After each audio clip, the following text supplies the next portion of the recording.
자, 그 다음에 사기업 같은 경우는 우선은 KCC가 지금 공고가 떠 있습니다. KCC는 뭐 연봉도 한 4천 정도 되고, 제가 KCC는 계속 얘기하지만 여기 수시 채용 되게 많이 뜬다고 여러 번 말씀을 드렸던 것 같아요. 그죠?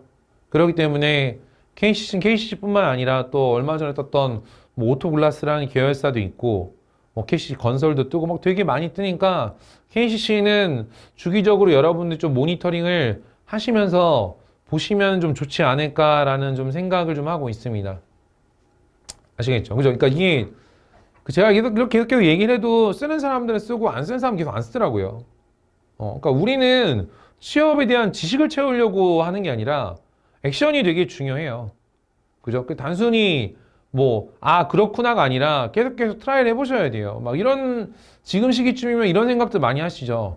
아씨, 또 썼다가 안 되면 어떡하지? 아, 선생님 맨날 2주 채용 정보 알림이 때 뭐 이런 기업 좋다고 얘기해줬는데, 아, 근데 난 안 되던데. 이게 모든 기업을 다 되진 않아요. 원래 평균적으로 제가 항상 얘기하지만 10%에서 15% 정도가 보통 일반적인 서류 통과률이고, 보통은 뭐 처음에 쫙 안 되다가 나중에 여러 개 연속으로 된 사람도 있고, 처음에 잘 됐다가 뒤에 많이 떨어진 사람도 있고, 이게 사람마다 다른 거라서 이 부분은 좀 생각을 잘 하셔야 될 필요가 있다고 좀 보시면 될 것 같습니다. 세 번째는 이제 영원무역이라는 회사거든요. 여기 이제 ASAP로 뽑는데, 여기 지금 이쪽 떠 있는 수출영업 내부 통제 말고 지금 파이낸스 포지션도 같이 떠 있으니까 보시면 될 것 같고요. 이제 뭐 벤더 쪽에 유명한 회사 중에 하나죠. 그죠? 노스페이스를 하는 회사 중에 하나인데, 뭐 세화상경, 한세실업, 영업무역 이렇게 보통 벤더 탑3라고 얘기를 많이 하는데, 물론 이제 업무 강도가 약한 편은 아니지만, 여기 이제 뭐, 그래도 여기는 이제 여성 인력들이 대다수기 때문에 뭐 조직 문화라든지 이런 게 좀 자유로운 편이고, 그리고 또 여러분 또 싫어하는 또 회식이 별로 없습니다. 여성 인력들이 많기 때문에. 연봉도 3천 중후반 정도 되고, 여기는 이제 ASAP 같은 경우는 빨리 써서 던지셔야 돼요. 네, 그래야지 바로바로 면접 잡히는 것. 이런 거 같은 경우는 이제 바로바로 ASAP를 뽑아서 충원되면 바로 공고를 이제 클로즈 해버리기 때문에 이런 거 여러분 좀 신경 쓰시고서 잘 체킹하시면서 좀 쓰시면 좋겠습니다. 그 다음에 코나이라는 회사인데요. 여기 아마 여러분들 뭐 앱 다운 받아가지고 뭐 보셨던 분들도 있을 겁니다. 여기 뭐 지역화폐, 화폐 같은, 가상화폐 같은 이런 쪽 스마트 카드 같은 거 하는 회사거든요. 코나이라고 해가지고 여기도 조직 문화도 좀 괜찮고 서비스 쪽 관련된 경험을 좀 쌓고 싶으신 분들은 이런 데도 좀 괜찮아요. 이런데. 그죠? 나중에 이제 이런 거죠. 내가 은행이라든지 금융권을 나중에 지금 하반기는 아니고 내년 상반기에 좀 다시 도전해보고 싶다 하신 분들은 코나이 같은 데서 경력 쌓고서 내년 상반기에 뭐 은행 같은 데 써보는 것도 괜찮거든요. 그죠? 그런 것도 좀 전략이기 때문에, 물론 여기 나쁜 회사는 아니에요. 워라밸도 괜찮고, 조직문화도 괜찮고, 그러니까 여기도 어쨌든 간에 뭔가 조직문화 자체가 약간 스타트업 같은 그런 소프트한 좀 문화가 좀 있는 회사이기 때문에, 코나이 같은 경우도 도전을 좀 해보시면은 좋지 않겠나라고 좀 생각을 합니다. 아시겠죠? 그 다음에, 플레이디라는 회사는 여기 이제 예전에 이제 엔서치 마케팅이라는 회사인데, 여기 KT 그룹사예요. 그래서 광고나 마케팅 쪽에 관심이 있으신 분들 같은 경우는 여기를 좀 써보시기를 추천드립니다. 보통 이런 대행사나 이제 이런 회사들이 보통 이제 경기에 따른 업다운이 되게 많은데, 그래도 어찌됐든 간에 뭔가 이런 대기업의 계열사나 자회사나 뭐 이런 구조가 되어 있는 예를 들면 뭐 이노션이라든지 이런 회사들 같은 경우는 그나마 좀 나아요. 왜냐면 그룹사 물량이 좀 있기 때문에. 그죠? 그래서 마케팅에 대한 걸 조금 해보고 싶다 하시는 분들은 이제 여기도 한번 좀 도전해 보시면은 좋겠다라는 좀 생각을 하고 있고요. 그 다음에 네페스, 대표적으로 반도체 쪽에 관심 있으신 분들은 좀 많이 들어보셨던 회사 중에 하나겠죠. 네페스.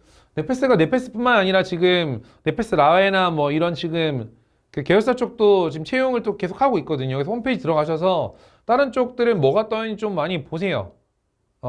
지금 이제 인문계 학생들이 쓸 수 있는 포지션이랑 이제 이공계 학생들이 쓸 수 있는 포지션이 지금 같이 뜨고 있기 때문에 어쨌든 간에 지금 반도체 쪽에서는 지금 하반기에 어쨌든 지금 삼성전자랑 이제 SK하이닉스가 뭐 전형이 이제 진행 중이고 있긴 하지만, 그죠? 뭐 추가적으로 뭐 큰 규모의 기업들이 뜨거나 그러지 않기 때문에 지금 뭐 네페스라든지 제가 조금 이따 말씀드린 그런 회사들도 반도체 쪽 준비하시는 분들 같은 경우는 계속해서 써보세요. 그죠? 그 다음에 하츠라는 회사인데요. 여기 이제 주방 빌트인 관련된 가전 쪽 관련된 회사에서 국내에서는 그래도 인지도가 상당히 이제 있는 회사거든요. 리빙 쪽 시장에서. 그죠? 여기 이제 벽상그룹 자회사고, 이제 시험기간이 11월 18일이기 때문에 또 이제 리빙 쪽이나 이런 쪽 관련돼서 좀 관심을 갖고 있다. 혹은 뭐 건축이라든지 뭐 이런 쪽에 관심을 갖고 있다. 이러신 분들 같은 경우는 한번 좀 도전해 보시면 좀 괜찮은 회사입니다. 하츠라는 회사도 좀 유명한 회사라서 아마 오늘 제가 말씀드린 기업들 아마 여러분들이 처음 들어보거나 생소한 기업들이 좀 많이 있으실 거예요. 그죠? 제가 항상 얘기하지만 제가 말씀드린 기업들 어느 정도 시장 인지도도 좀 있고, 그러니까 이런 거예요. 제가 학생들 많이 가르치다 보면은 이제 문제점이 이제 뭐냐면은, 내가 모르면은 좋은 회사가 아니다. 이제 이런 생각을 많이 하는 것 같아요. 근데 업계 내에선 되게 잘 나가는데 되게 나만 모르고 있는 회사 그런 되게 많거든요. 대표적으로 이제 B2B 업종 쪽이 그런 데가 많고, 소비재 쪽이라 하더라도 여러분들이 일상생활 속에서 많이 소비하거나 접하는 쪽이 아니게 되면은 아무래도 그쪽에 대한 인지도가 좀 많이 부족해서 처음 들어본 브랜드가 되게 많을 수도 있어요. 그건 좀 참고를 좀 하시면 될 것 같고, 그 다음에 아까 제가 말씀드렸던 또 반도체 쪽 유명한 회사죠. 스태츠 치팩 코리아. 여기 연봉은 3천 초반 정도 되고 복지도 괜찮고 좀 도전해 볼 만한 회사이기 때문에 좀 참고를 하시면 좋겠습니다. 그리고 아마 여기 엔지니어들 중에서 뭐 내년 상반기를 준비하실 분들도 계실 텐데 20기 학생들 같은 경우는 언어에 대한 것들도 조금 같이 좀 하시면 좋겠습니다. 최근에 보게 되면은 이제 여기 보시는 것처럼 뭐 프로세스 엔지니어 아니면 테스트 엔지니어 혹은 CS 엔지니어, 필드 서비스 엔지니어 이런 기술 지원 파트 쪽의 포지션들이 되게 많이 올라오고 있기 때문에 그러니까 단순히 영어 점수 만드는 게 아니라 회화에 대한 것들도 조금 준비하시면은 실제로 뭐 내년 상반기 쓴다고 했었을 때 쓸 수 있는 회사도 되게 많이 있을 겁니다. 최근에 보게 되면은 또 이런 반도체 쪽 말고도 의료기기 장비 회사들 같은 경우도 이런 CS 엔지니어 포지션들이 많이 올라오거든요. 그죠? 그러니까 여러분들이 결국에 이제 시장이 어떻게 돌아가는지를 좀 많이 이해하시는 게 좀 필요해서 스태츠 치팩 코리아라는 회사 같은 경우도 한번 좀 도전해 보시면은 좋다고 좀 생각이 되기 때문에 여기도 좀 꼭 써보세요.